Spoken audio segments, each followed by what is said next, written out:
Hello, I'm Dr. Giridhar, Cardiothoracic Surgeon, and I'm practicing in Visakhapatnam.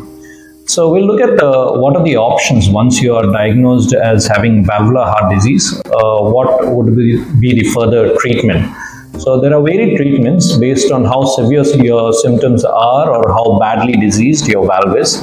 One is medical management. So this is when your symptoms are not very severe and we can go ahead with just medicines.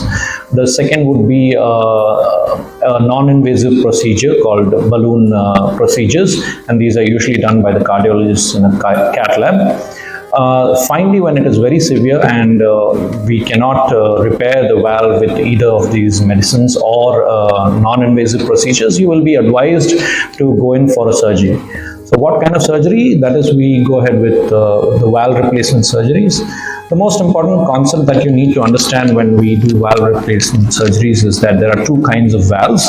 So as I've shown you, one will be called the metal or the mechanical valve, and these are usually made of, as of obviously by metal, and the metal valves have a life of about 25 to 30 years.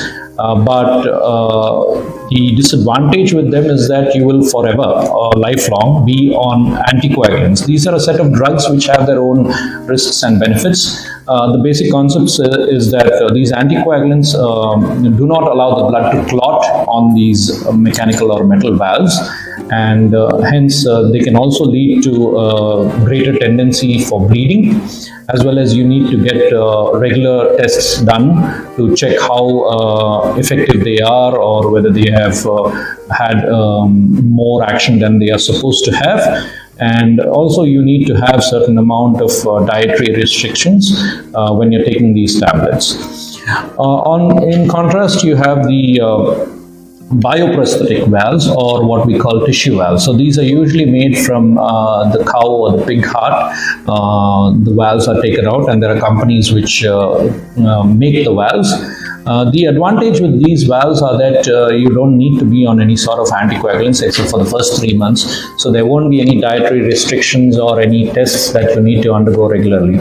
But they have a lifespan of about just 10 to 12 years at the most.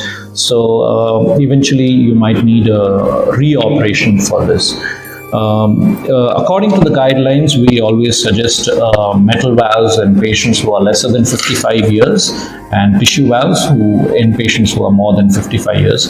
Of course, these are not hard and fast rules. There are certain indications and certain exceptions in each of these categories.